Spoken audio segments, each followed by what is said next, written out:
He is three-time ISKA kickboxing world champion, son of chess master Emery Tate. He is Andrew Tate, at Cobra Tate on Twitter, and he started a triggering of immense proportions amongst verified liberals on Twitter over the past few days.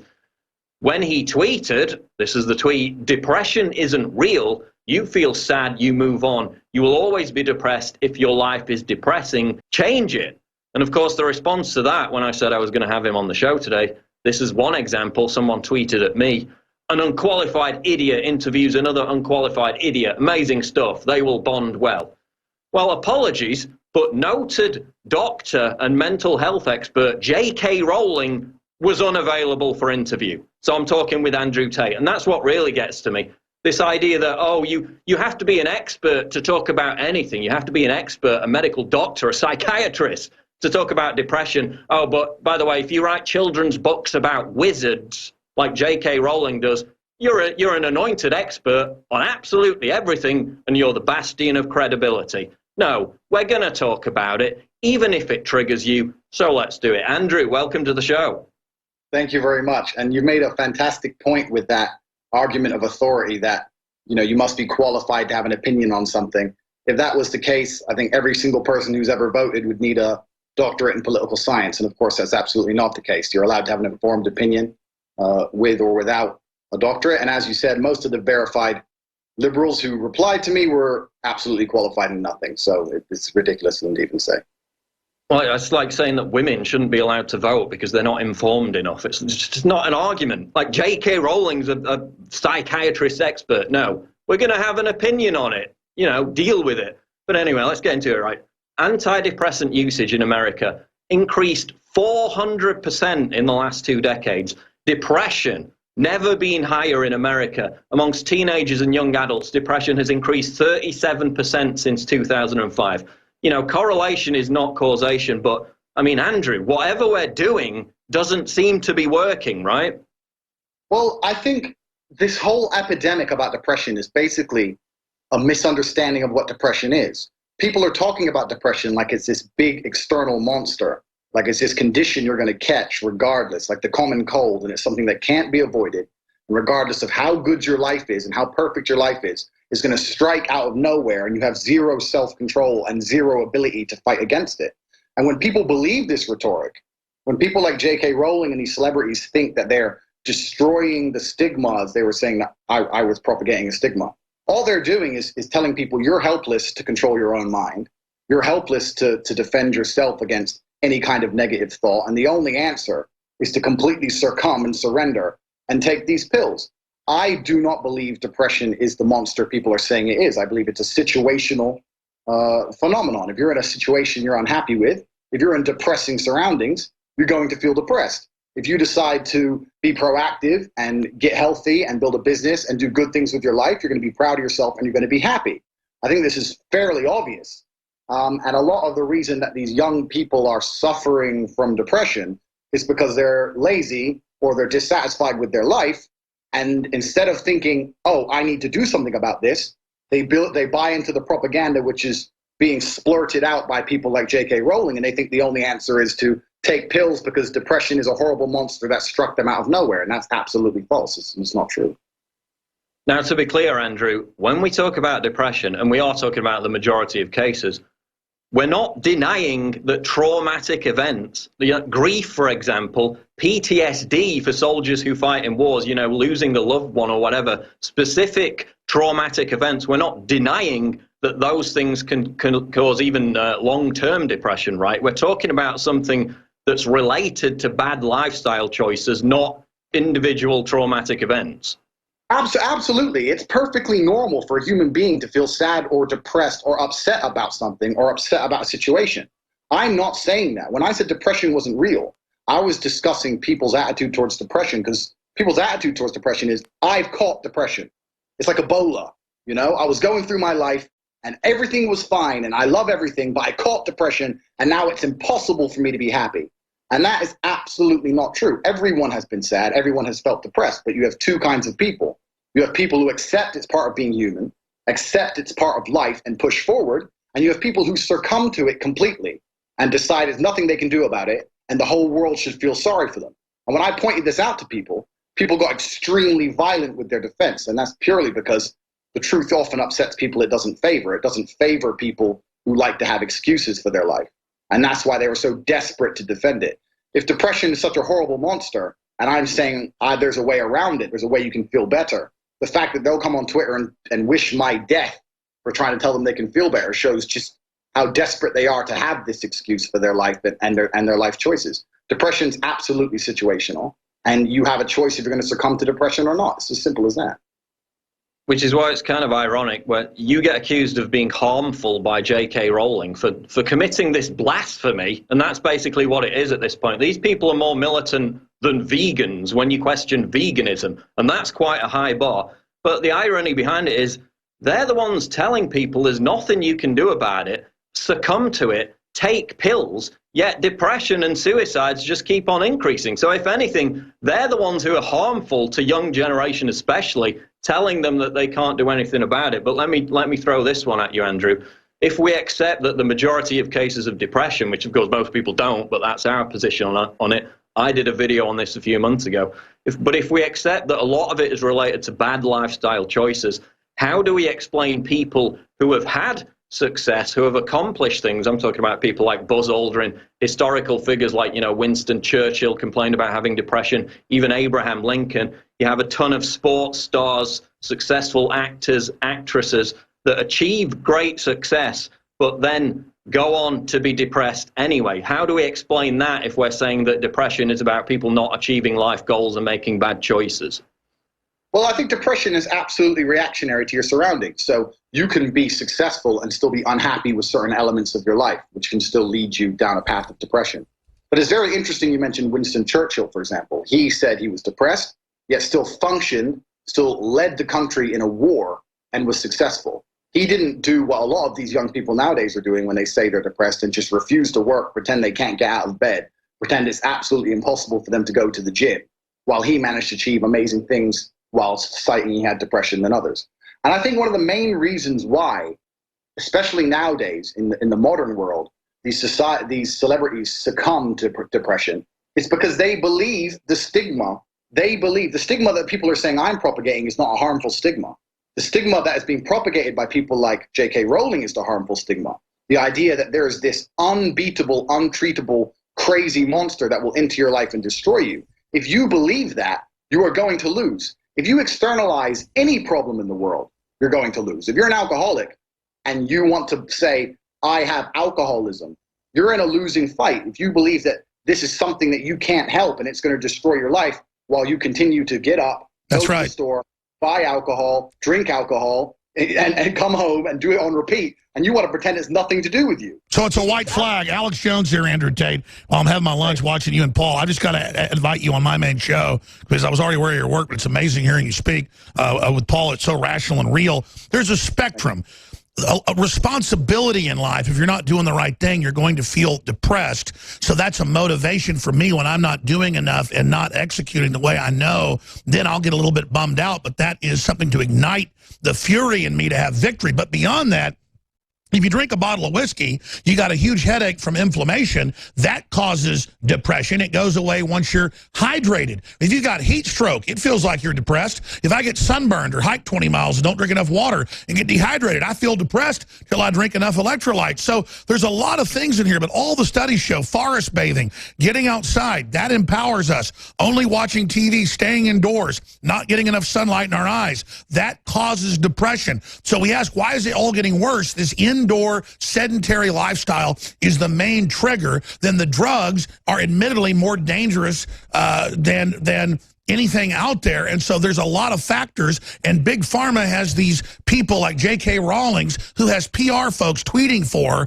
that's not J.K. Rowling's, knowing that they're trying to push people into desperateness, just like earlier this year, the Facebook documents got leaked by their own executives who had a soul saying, we want to make our users depressed, alone, controlled. We want to isolate them with bots that aren't real friends. I just had to pop in with that. You guys are awesome.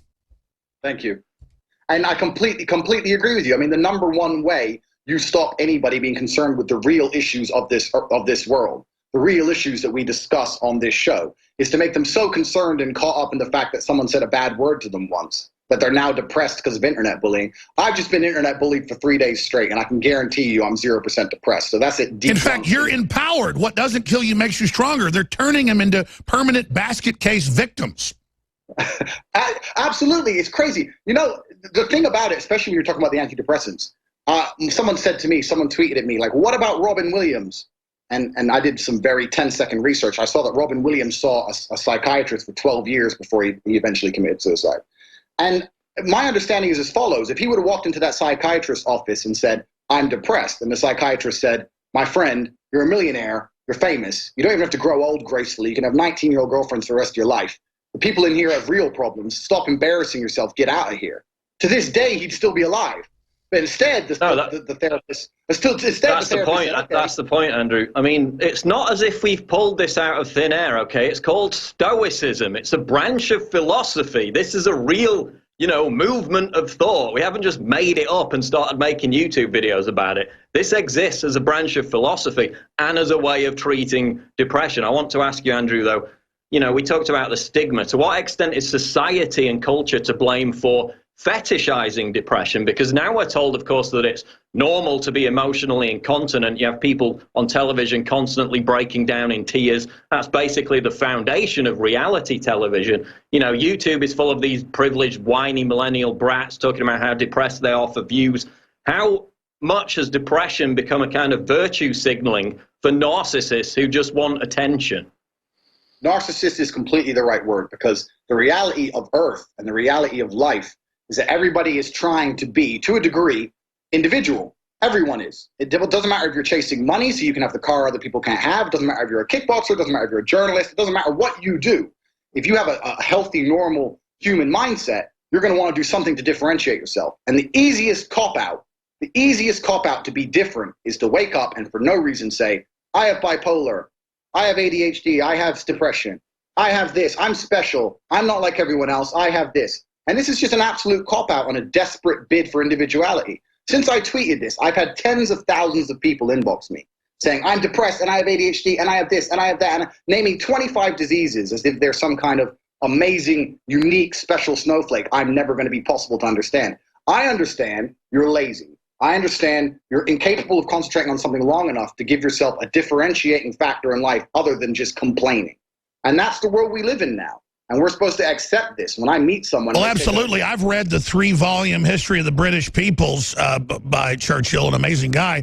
And I wouldn't even call it really depression. It was more stoic. He was super serious and had such responsibility and was so focused with the weight and the will he had that he was just, could feel the pressure and called that depression. But it was really what the Romans called being stoic. All the famous, really badass, serious men were like super focused and really you could call it depressed because they had such a vision that they had to commit that will. But I wouldn't even call it, it's the opposite of being a narcissist. It's like being totally connected. And I'm not saying depression's a good thing, but that's just some spectrum name they use.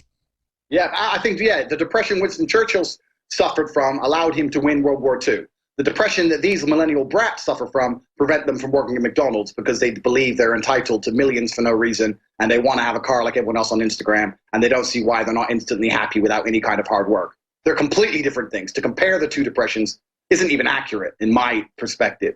When I see these 19-year-olds with nothing wrong with their life saying they're depressed, they genuinely need nothing more than to man up and be told the truth. And that's the absolute reality. That's the point, Andrew. That's the word, entitlement. It's like no one's entitled to be happy, okay? You earn happiness through hard work and good choices. Your mood can't be independent of the way you live your life. The two not only complement on each other, they're completely dependent on each other. Again, it's this whiny millennial entitled society that just thinks that they can go through life being rewarded without having to put hard work, effort in, and not making bad choices. And we're not saying that that's all depression, that depression doesn't exist if people lose loved ones, if they have PTSD, but that is a huge majority of the cases. And when we come back after the break, I just want to talk briefly about the pharmaceutical aspect to this. Paul, I'm skipping the break. Paul, when I pop in and take over. Let's go for it. Let's skip the break.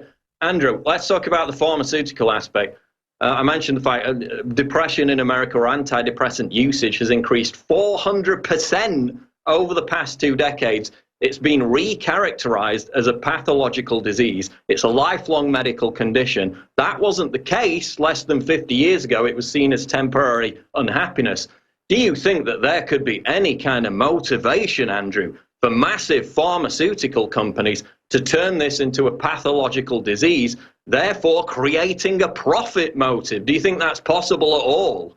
It's more than possible. And there's two things I want to say on this. And the first thing, which is quite important, is that I believe people like Robin Williams, the reason they killed themselves is because for 12 years, they sat in a psychiatrist's office talking about bad things, every bad thing that's ever happened to them ever, while taking mind-altering drugs daily, messing with their brain chemistry. It doesn't matter how mentally strong you are. They could put me in that scenario and alter my brain chemistry with these drugs and talk about bad things every day for 12 years. I'll feel like killing myself the same. So the reason he eventually did it is not because of depression, it's because of the treatment to depression. The treatment to depression is what's making these things even worse. You know, that's the first point I want to make.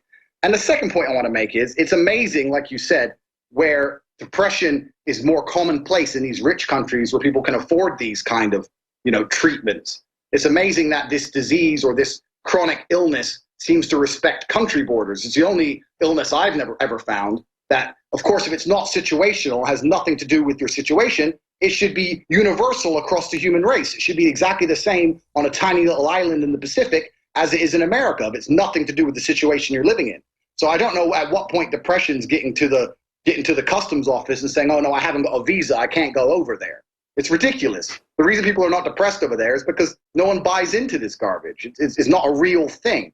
And it's just an externalization that allows them to absolve responsibility from their life. And you said it perfectly, Paul. You said it absolutely perfectly.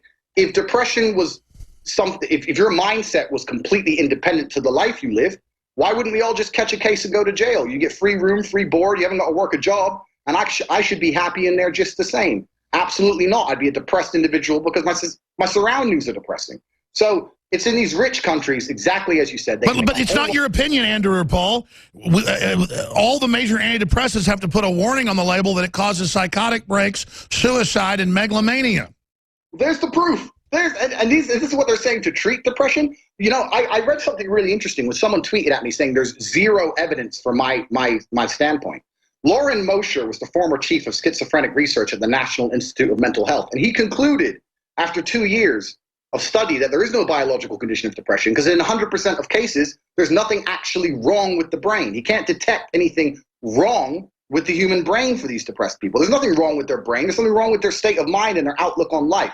And that's something that needs to be changed with willpower and understanding. Instead, the psychiatrist and psychologist hypnotize you into deeper mental illness. Absolutely. Who wants to sit there and talk about everything bad that's ever happened to them ever while taking mind-altering drugs? I'd be afraid to go down that path. You know, any normal human on earth is going to end up depressed and semi-suicidal after that process. As opposed to me saying how you cure depression is to wake up and take control of your life and build a life you're happy with. And people attack me like I'm the monster. It's really crazy how violently people defend. Because you're up against a big industry, Andrew and Paul. I'm done. This is riveting radio and TV. Sorry, Paul, go ahead. Yeah, it's also because their whole life is invested in this life story, this narrative that they've told themselves for years and years, maybe decades in some cases, that their lack of willpower, their lack of success in their own personal life is due to this outside force, so then they never have to take responsibility for it, Andrew. Absolutely, and this is the number one goal of a loser. When I said depressives were losers, I obviously weren't talking about military veterans who lost their legs. Of course I wasn't. I was talking about the 19-year-old in their bedroom with nothing wrong with their life. And the number one goal of a loser is to absolve responsibility. I'm fat because of my thyroid. I'm sad because of depression. I drink because of alcoholism. No matter what it is, it's not their fault. And they will do anything to defend their excuse. As long as they can defend their excuse, that's the most important thing for them. They don't want to sit there and go, well, this Andrew Tate guy, he grew up broke and he made something of himself. And I grew up privileged and I made nothing of myself. I must have caught something from the sky. No, they just don't want to accept reality. They don't want to face facts. And this is when I put it out there to them. The reason everyone got so instantly angry was because they knew it was true. If I were to tweet something like I'm the king of the world, no one would care because it's not true. When you state something which is a fact, which is, indisputable, That's the reason everybody got so angry. And that's the reason they were so desperate. That's the point, Andrew. They're so militant about it. I've never seen people as militant about any, maybe apart from Islamic terrorists. Maybe they're the only ones more militant if you insult Islam or whatever. But I mean, it's like what you're saying. Like, when I was 17, I was a bit depressed because I was a bit of a loser who didn't have anything going on in my life. As soon as I found what I wanted to do with my life, I was the most happiest I'd ever been. Again, we're not saying that's the case for everyone, but that's the general trend. I want to throw you another one, Andrew, just the final minute here. So, of course, men are 5 times more likely to commit suicide. Given society's, increased pressure on men to succeed, does that validate your point that depression is caused by a lack of achievement? Or is it more to do with the fact that women, find it easier to get emotional support for depression? That's a really, really interesting question. And my answer on that is that I genuinely believe if you ask a lot of these people who are depressed, why they're depressed, the word lonely often pops up. And I don't believe a woman can ever be lonely the way a man is. I know very low quality, very ugly, very stupid females who still manage to go to the nightclub and not go home alone. If you're a man of a particular standing, if you're a man without any particular merits, if you're a man without any money, without any intelligence, you're not particularly good looking, there's a degree of loneliness that you're going to suffer that a woman's never going to suffer. That does not make depression real. That makes loneliness real. And that means that humans have evolved biologically to seek a mate, and you're unhappy that you don't have a girlfriend. That's fine. That does not prove depression is real under any circumstance. That proves loneliness is real. And that's the reason I believe that men suffer from it more than women, because men can, suffer loneliness like a woman really never can. I don't believe there's very many women out there who could ever be as genuinely as lonely as some of these men are. And that's my point of view on it. All right, Andrew, we got about 30 seconds left. Tell people where they can find you on Twitter and your website. My website just shows me fighting. It's tateshinkai.net. I'm semi-retired now, but I might be coming back. And I'm on Twitter at Cobra Tate. I really am surprised by the backlash on this depression thing, but I mean everything I said. The only message I have is to the people who said I was saying this for attention. I want you to understand I mean every single word I said. And I'm speaking the truth, and you have the choice to agree with me and be a winner in life, or you can make excuses and lose. It's completely up to you.